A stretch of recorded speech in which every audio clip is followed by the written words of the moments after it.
Middle east संकट के बीच सरकार का बड़ा फैसला, पेट्रोल और डीजल पर एक्साइज ड्यूटी घटाई है। भारत सरकार ने पेट्रोल डीजल पर एक्साइज ड्यूटी घटाई है। पेट्रोल पर 10 रुपए एक्साइज ड्यूटी कम कर दी गई है। डीजल पर 10 रुपए एक्साइज ड्यूटी कम हुई है, यानी पेट्रोल और डीजल पर 10-10 रुपए की एक्साइज ड्यूटी घटाने का फैसला सरकार की तरफ से लिया गया है। ऐसे वक्त में जब वैश्विक तनाव के बीच पेट्रोल डीजल की कीमतों में आग लग सकती है, इस बात के आसार आशंका लगातार जताई जा रही थी। ये बड़ा फैसला आम लोगों को राहत देने के मद्देनजर सरकार की तरफ से लिया गया है। बड़ा फैसला है। निश्चित तौर पर पेट्रोल और डीजल पर 10 रुपए जो एक्साइज ड्यूटी लगती थी उसे हटाया गया है। डीजल पर 10 रुपए से घटाकर इसे 0 कर दिया गया है। पेट्रोल पर भी 10 रुपए घटाई गई है एक्साइज ड्यूटी। मिडिल ईस्ट संकट के बीच भारत सरकार की तरफ से यह बड़ा फैसला लिया गया है।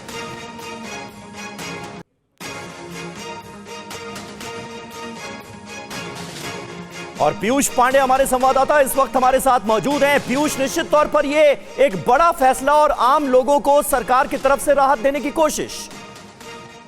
बिल्कुल समीर, देखिए केंद्र सरकार ने पेट्रोल पर एक्साइज ड्यूटी उत्पाद शुल्क जो है वो 13 रुपए प्रति लीटर से घटा करके 3 रुपए प्रति लीटर कर दिया है, और डीजल पर उत्पाद शुल्क 10 रुपए प्रति लीटर से घटा करके 0 कर दिया है। लेकिन रहा सवाल कि सीधे तौर पर लोगों को फायदा मिलेगा, इसका आकलन तब किया जा सकेगा जबकि सरकार इस मामले में पूरी तरह से घोषणा कर देगी। ये सीधे तौर पर जो तेल कंपनियां हैं उनको जो नुकसान हो रहा है उसके बचाव के लिए किया गया है, और रिफाइनरी पर जो पेट्रोल और क्रूड आ रहा है उसमें कीमतें बहुत ज्यादा बढ़ चुकी हैं। इसी के मद्देनजर सरकार ने ये निर्णय लिया है, और अभी थोड़ी देर में पेट्रोलियम मंत्रालय की तरफ से इस बारे में घोषणा भी की जाएगी कि आखिर ये क्यों किया गया है। लेकिन जो स्पष्ट तौर पर ये निर्णय लिया गया है उसकी वजह यह है कि किसी भी तरह से क्रूड का जो इम्पैक्ट है वो तेल विपणन कंपनियों पर नहीं पड़े। लेकिन इस लिहाज से ये फैसला बड़ा और राहत वाला माना जा सकता है, क्योंकि वैश्विक तनाव को देखते हुए हर किसी के जहन में ये आशंका थी कि भाई हमारे देश में भी कहीं पेट्रोल और डीजल के दामों में ज्यादा इजाफा तो नहीं हो जाएगा। तो ये एक बड़ा फैसला जिसमें एक्साइज ड्यूटी को घटा दिया गया है। अब पेट्रोल कंपनियों पर भी दबाव होगा कि वो दाम कम से कम बढ़ा नहीं पाएंगी आम लोगों के लिए। बिल्कुल समीर, देखिए चूंकि आप ये समझ सकते हैं कि $69 प्रति बैरल था, हाँ। और 150 तक पहुंच गया क्रूड, और ऐसी स्थिति में तेल विपणन कंपनियों पर बहुत दबाव पड़ रहा था। इसी के मद्देनजर सरकार ने ये निर्णय लिया, और सरकार पहले ही स्पष्ट कर चुकी थी कि भारत में सामान्य जो पेट्रोल और डीजल है उसकी कीमतें नहीं बढ़ाई जाएंगी, और यही वजह है कि सरकार ने एक्साइज ड्यूटी को कम कर दिया है ताकि जो तेल विपणन कंपनियां हैं उन पर दबाव कम हो सके। जी समीर, बहुत शुक्रिया पीयूष आपका इस जानकारी के लिए। निश्चित तौर पर यह राहत भरा कदम सरकार की तरफ से मिडिल ईस्ट संकट के बीच सरकार ने बड़ा फैसला लिया है।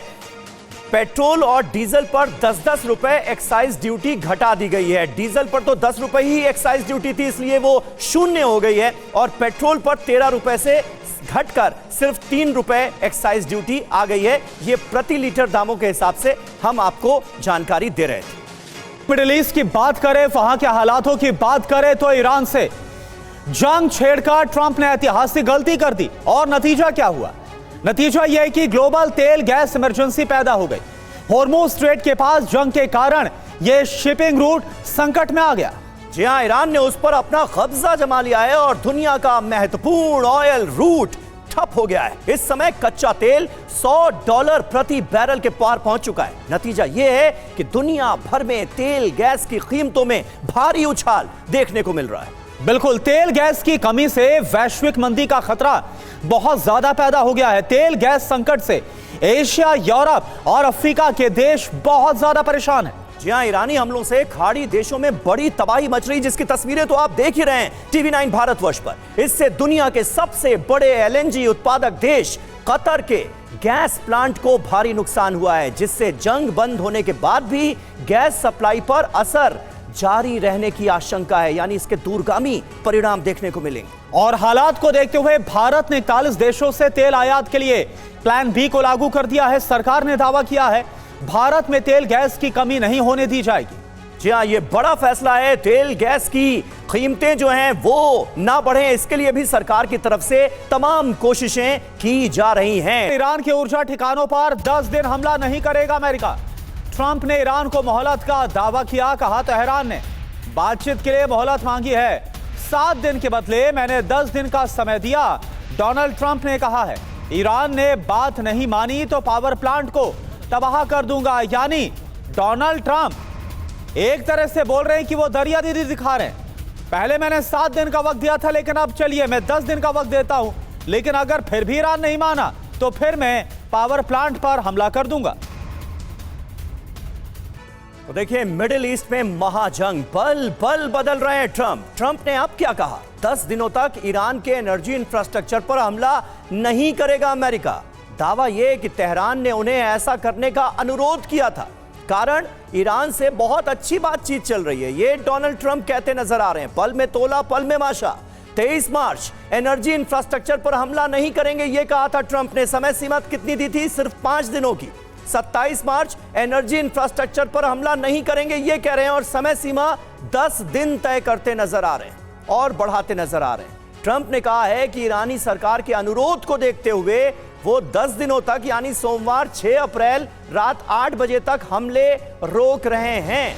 यानी हमले अगर रोक रहे हैं तो वो इसलिए रोक रहे हैं क्योंकि ईरान उनके सामने गिड़गिड़ा रहा है और ईरान कह रहा है बातचीत हो ही नहीं रही अमेरिका से, क्योंकि हमारे लिए बातचीत करना ऐसा ही होगा जैसे अपनी हार स्वीकार करना, जो कि संभव नहीं है, मुमकिन नहीं है। हमारे साथ खास मेहमान भी स्टूडियो में मौजूद हैं। कर्नल अनुराग शुक्ला हमारे साथ मौजूद हैं, कमांडर बिक्रमजीत सिंह हमारे साथ मौजूद हैं और प्रोफेसर सतीश कुमार विदेश मामलों के जानकार भी हमारे साथ मौजूद हैं। कर्नल अनुराग शुक्ला, किस तरह से आप देख रहे हैं डोनाल्ड ट्रंप के इस बदलते रुख को? अभी जो परिस्थितियां और ईरान का आक्रामक रुख नजर आ रहा है, क्या उसके चलते जबरदस्त दबाव इजराइल और अमेरिका दोनों पर ईरान का सीधे सीधे नजर आ रहा है? बिल्कुल सही कह रहे हैं। और अगर आप पिछले कुछ दिनों के इंसिडेंट को ध्यान से देखें, पहला अटैक हुआ उनके पावर प्लांट के नज़दीक, जैसे कि ईरान की पावर प्लांट की बात करते हैं, और उनके रिटेलिएट में डायमोना में ईरान ने अटैक कर दिया। तो डेफिनेटली दोनों ने एक दूसरे की पावर को परखा है और दोनों ने जाना है कि कितने वर्नेबल टारगेट्स हैं, कितनी आसानी से मिसाइल पहुंचने में कामयाब हो रही हैं और कोई उनका एयर डिफेंस सिस्टम काम नहीं कर रहा है। दूसरा, जो बुशर पावर प्लांट की बात करें, वहाँ पे वो इंटरनेशनल प्रेशर भी है, जैसे कि उसके अंदर बहुत सारे कर्मचारी रशियंस हैं, रशियंस ने बना के दिया था पूरा और वही उसको ऑपरेट कर रहे हैं। तो एक तरह से एक्सटर्नल प्रेशर भी है। दूसरा, गल्फ कंट्रीज का भी प्रेशर है, क्योंकि ईरान ने कहा है कि अगर हमारा तोड़ा जाएगा तो हम सारी गल्फ कंट्री के पावर प्लांट को निशाना बनाएंगे, क्योंकि वो उनके लिए लेजिटिमेट टारगेट हो जाता है फिर। तो डेफिनेटली एक तरह से एक्सटर्नल प्रेशर भी है। दूसरा, IEAT का भी प्रेशर है, बिकॉज अगर किसी तरह से लीकेज होती है न्यूक्लियर पावर प्लांट में तो उसके सबके लिए हानिकारक होगी। तो इतना आसान नहीं है USA के लिए इसको अटैक कर पाना, और इसके रिपरकशंस बहुत ज़्यादा होने वाले हैं। इस बात को मद्देनजर रखते हुए एक फेस सेविंग देखा जाएगा अमेरिका की तरफ से, जो वो कोशिश कर रहे हैं कि इस तरह की अटैक ना करके ईरान को विक्टिम बनाने की और अपने आप को हीरो बनाने का। तो देखते हैं आने वाले समय में कैसा बिहेवियर कर रहे हैं। बिल्कुल। हालांकि ईरान ने तो बोल दिया है कि अगर कोई भी बातचीत होगी तो वो उसकी शर्तों पर होगी, ना कि अमेरिका जो चाहता है उसके हिसाब से होने वाला है। यानी ईरान फिलहाल तो अभी झुकने के लिए तैयार नहीं है। एक और बड़ी खबर का रुख, ट्रंप को ईरानी संसद के स्पीकर की चेतावनी, ईरान को कोई अल्टीमेटम नहीं दे सकता। ये देखिए आप, ईरानी संसद के स्पीकर गालिबाफ ये बोल रहे हैं, यानी ट्रंप को जवाब मिल गया है। ईरान की जनता किसी से डरती नहीं है और एक तरह से बीते 28 दिन में जिस तरह से ईरान ने मुंहतोड़ जवाब दिया है, अमेरिकी ठिकानों पर हमला करके या फिर इजराइल पर जो बारूदी बरसात की, उससे ईरान ने अपने इरादे भी साफ किए। और ईरान ने ताबड़तोड़ हमले करके इजराइल को दहला दिया है। ईरान के हमले से तेल अवीव में हड़कंप मचा हुआ है। रिहायशी इलाकों में भी कई जगहों पर मिसाइल के टुकड़े गिरे हैं और भयानक आग लग गई है। ये देखिए तस्वीरें, मिसाइल के टुकड़ों से कई घरों में आग लग गई है। एक बड़ा इलाका आग की लपटों की चपेट में नजर आ रहा है।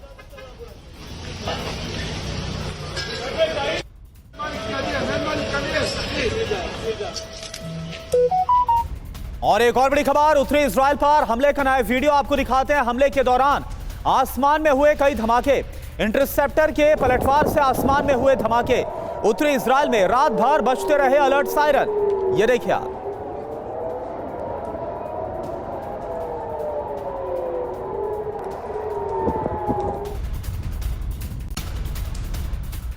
और जंग में ड्रोन बोट GARC के इस्तेमाल का दावा किया गया। अमेरिका ने की GARC के इस्तेमाल की पुष्टि।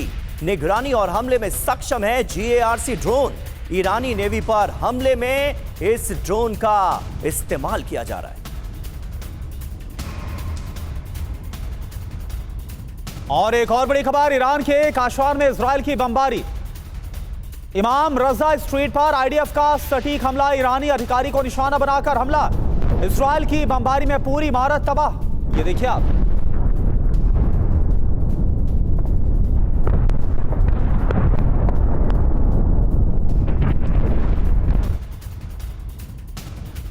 और इराक में अमेरिकी बेस पर धमाकों की खबर। इरबिल में ईरान के ड्रोन हमले की आशंका। अमेरिकी बेस पर धमाके के बाद हाई अलर्ट।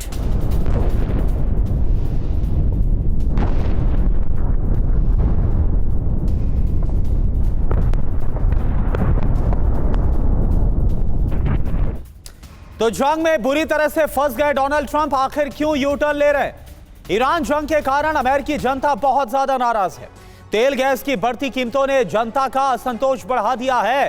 अर्थव्यवस्था के मोर्चे पर भी ट्रंप लगातार फ्लॉप ही साबित हो रहे हैं। जी हां, जंग की वजह से हर महीने 10,000 नौकरियों के नुकसान का अनुमान लगाया गया है। CBS के नए सर्वे में 58% जनता डोनाल्ड ट्रंप से नाराज है। ईरानी हमलों से सहयोगी देशों को नुकसान जो हो रहा है, उसने भी डोनाल्ड ट्रंप की मुश्किलें बढ़ा दी। अब ईरान का रुख क्या है, यह समझिए। ट्रंप की बातचीत की पहल पर सख्त रुख है। युद्ध विराम के लिए 5 बहुत कड़ी शर्तें रखी है। इंफ्रास्ट्रक्चर पर हमलों पर बड़े पलटवार का अल्टीमेटम भी दिया गया है। और एक और बड़ी खबर इराक के इरबिल से, जहां पर बड़ा हमला हुआ। ड्रोन से ईरान का बैक टू बैक हमला। अमेरिकी बेस से टकराए ईरानी ड्रोन। अमेरिकी डिफेंस ने कई हमलों को रोका है।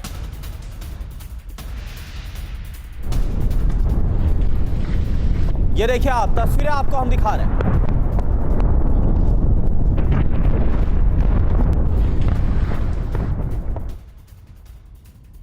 और बड़ी खबर, अमेरिका इजराइल की बमबारी का सिलसिला अभी भी जारी है। देर रात काशान पर भीषण हमला किया गया है। IRGC का यह वेयरहाउस था जिसे निशाना बनाया गया और इसे उड़ा दिया गया।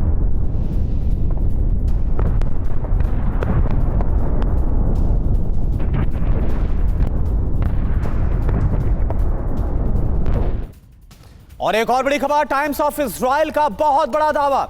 ईरान में अमेरिका के ग्राउंड ऑपरेशन की आशंका है। ग्राउंड ऑपरेशन की योजना डोनाल्ड ट्रंप बना रहे हैं। खर्ग द्वीप पर कब्जा करने के मकसद से हमला।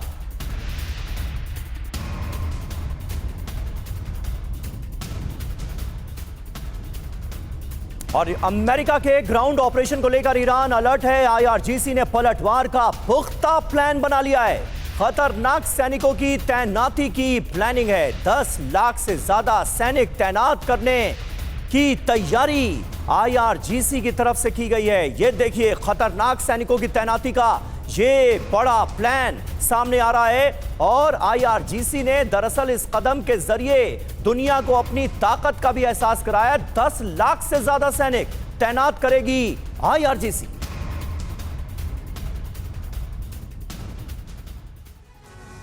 तो आप देखिए, नए रूट से तेल गैस सप्लाई करेंगे अरब देश। क्या खबर आ रही है, सऊदी अरब में है तेल गैस पाइपलाइन। फारस की खाड़ी का लाल सागर से कनेक्शन। अबैक पोर्ट से याम्बू पोर्ट तक पाइपलाइन। पूरे रूट में गैस तेल की 2 पाइपलाइन एक साथ। लंबाई कितनी है? 1200 किलोमीटर। तेल सप्लाई की क्षमता कितनी है? 50 लाख बैरल प्रतिदिन। सऊदी क्षमता बढ़ाएगा, 70 लाख बैरल प्रतिदिन करेगा। खास बात क्या है, 1981 में इराक ईरान युद्ध के दौरान यह पाइपलाइन बनी। भारत को कच्चे तेल की सप्लाई में मदद इससे मिल रही है। तो और देखिए, एक और बड़ी खबर, इजराइल पर अभी बहुत बड़ा हमला हुआ है। उत्तरी इजराइल पर दागे गए हैं सैकड़ों रॉकेट। हिजबुल्लाह की रॉकेट बौछार से हड़कंप मच गया। और ईरान की राजधानी पर इजराइल ने किया है हमला। तेहरान में देर रात ताबड़तोड़ हमले हुए। तेहरान शहर में तबाही की खबर है। ये देखिए तस्वीरें, ईरान की राजधानी तेहरान को किस तरह से इजराइल ने हमले करके टहला दिया।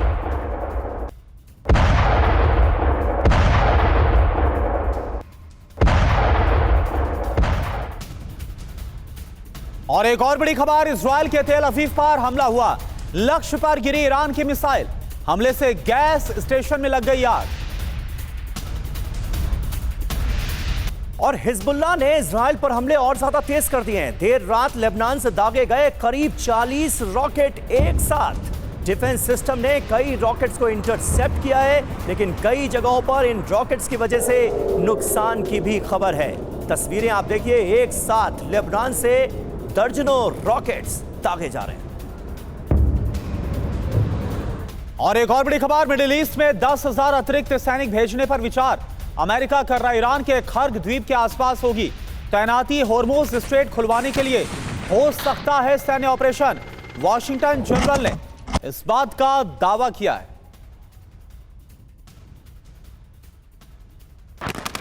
तो देखिए, ये खबर महत्वपूर्ण है। मिडिल ईस्ट में और सैनिक भेजेंगे ट्रंप। क्या ग्राउंड ऑपरेशन का फैसला ले लिया गया है? क्या इसके लिए तैयार है अमेरिका? देखिए खबर क्या है। 10,000 अतिरिक्त ग्राउंड फोर्स भेजने पर विचार किया जा रहा है। हालांकि इस फैसले को लेकर घर में ही घिरते नजर आ रहे हैं ट्रंप, लेकिन उसके बावजूद भी क्या वो ऐसा करेंगे?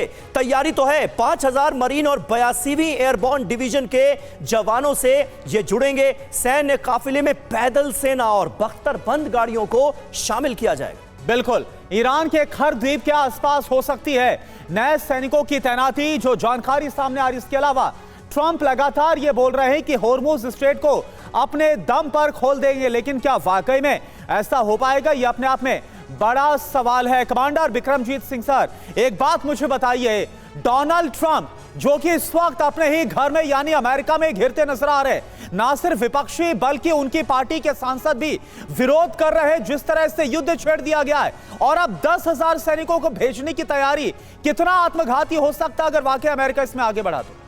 करुणा जी, ये बिल्कुल ही देखिए, एक तरफ वो कह रहे हैं कि मैं युद्ध विराम बढ़ा रहा हूँ।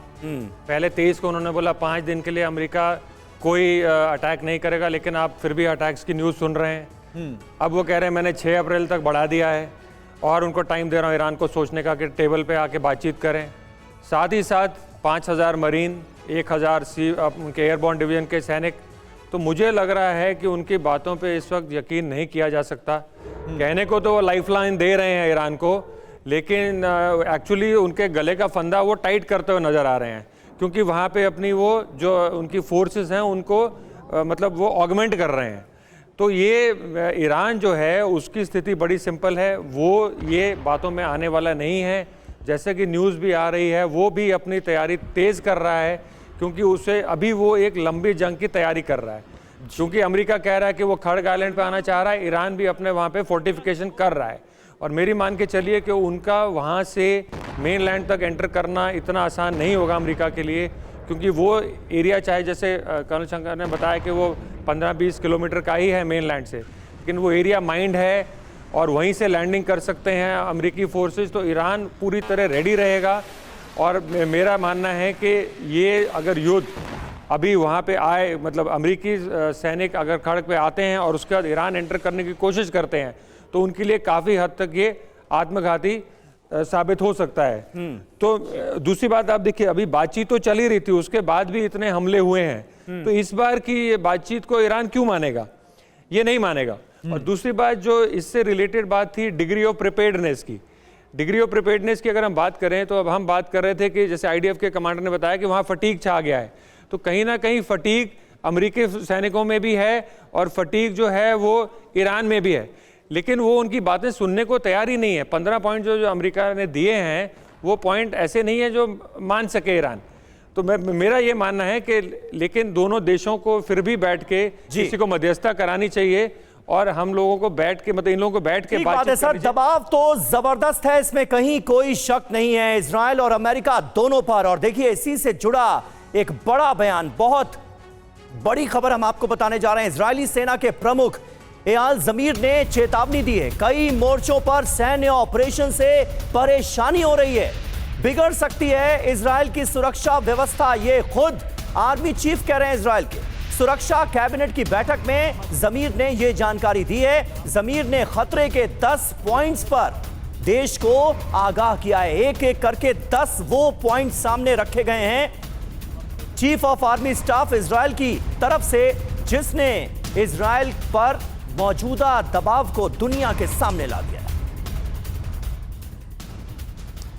तो 3 मोर्चों पर जंग, इजरायली सेना बेदम, और कौन बोल रहे हैं? खुद आईडीएफ के जो चीफ है उनकी तरफ से कहा गया, इजरायली चीफ ऑफ स्टाफ का यह बहुत बड़ा बयान है। कई युद्ध के दबाव में ढहने की कगार पर है अब आईडीएफ, ये कहा गया है ऑपरेशनल प्रेशर बहुत ज्यादा है, आईडीएफ अपनी क्षमता से ज्यादा मोर्चों पर लड़ाई लड़ रहा है।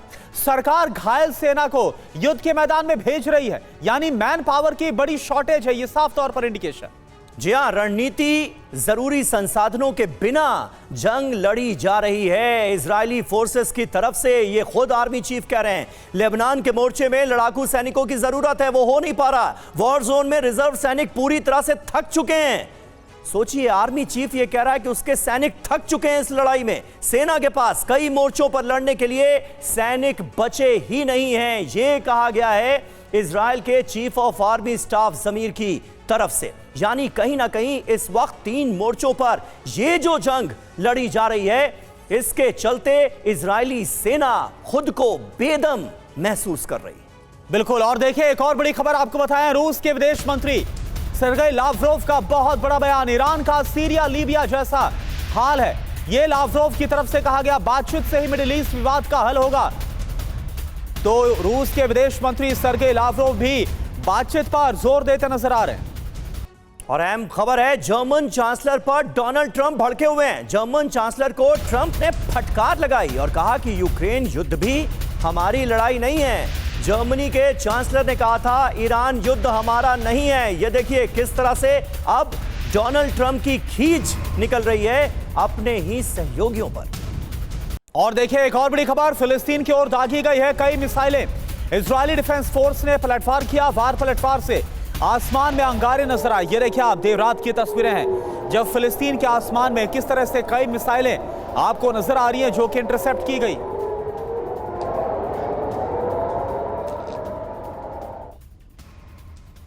और अहम खबर है, आईडीएफ की 226वीं ब्रिगेड ने हमले और तेज किए हैं। दक्षिणी लेबनान में 200 से ज्यादा ठिकाने पर हमले किए गए हैं। हिजबुल्लाह के कई ठिकानों पर हमले का दावा किया गया है। हिजबुल्लाह के कई वेपन डिपो तबाह किए जाने का भी दावा हुआ है। हिजबुल्लाह के कई लड़ाकों के हताहत होने की खबर भी आ रही है ताजा हमलों में।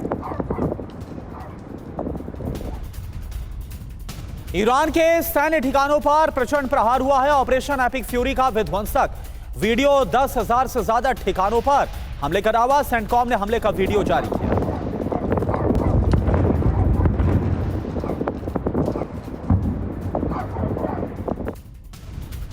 और इजराइल के हाइफा पोर्ट पर लेबनान ने रॉकेट्स दागे हैं। हिजबुल्लाह ने क्लस्टर रॉकेट का इस्तेमाल किया है इस बार ताजा हमलों में। हाइफा के नागरिकों को भी बनाया गया है निशाना। बम फटने की आवाज से इजराइल का पोर्ट सिटी हाइफा दहल गया। और एक और बड़ी खबर, दक्षिणी लेबनान में भीषण बमबारी हुई है आईडीएफ के निशाने पर। हिजबुल्लाह के ठिकाने बमबारी के बाद अल अमारिया में तबाही। ये देखिए आप। और इजराइल पर रॉकेट अटैक की नई लहर। लेबनान से दागे गए सैकड़ों रॉकेट्स। आईडीएफ ने ज्यादातर हमले नाकाम किए, ये इजरायली फोर्सेस की तरफ से दावा किया गया।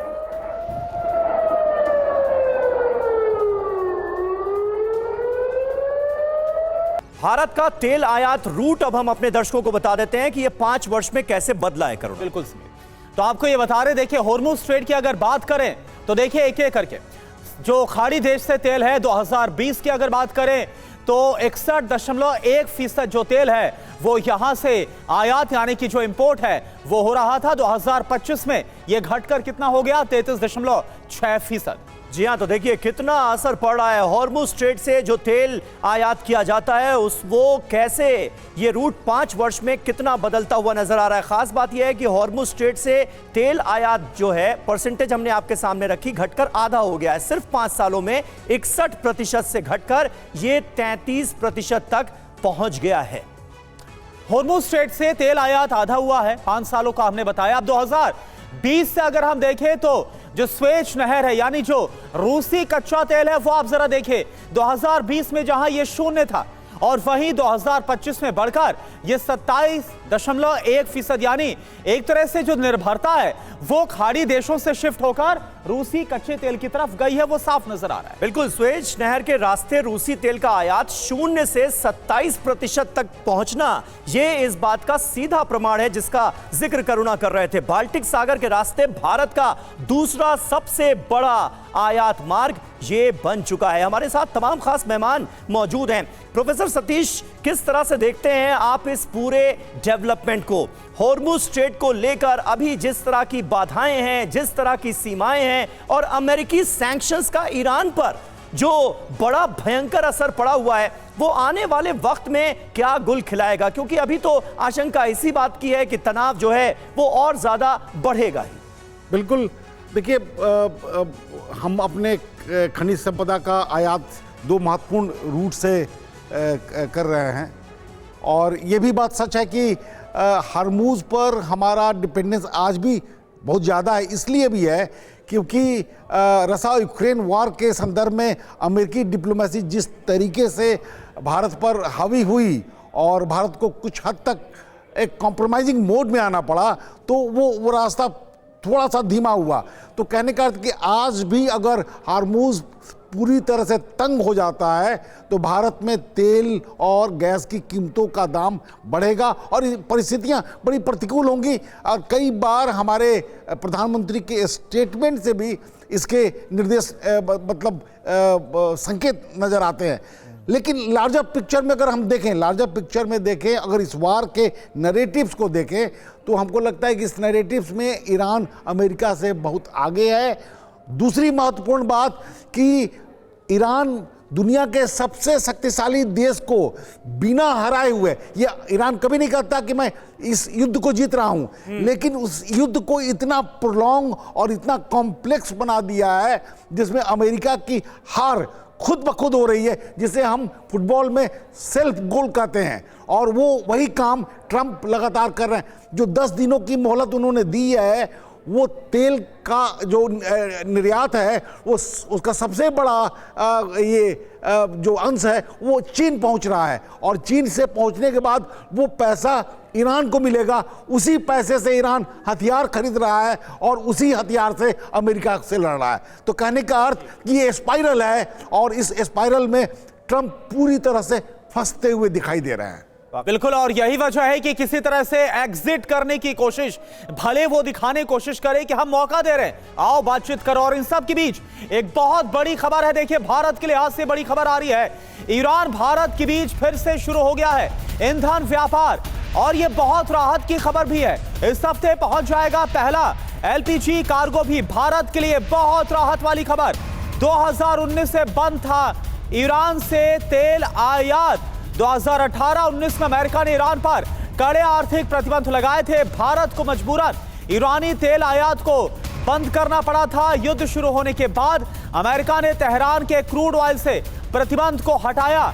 यानी कि ये अपने आप में बहुत राहत की खबर थी, जिस तरह से देश में भी। और गौरव हमारे साथ है।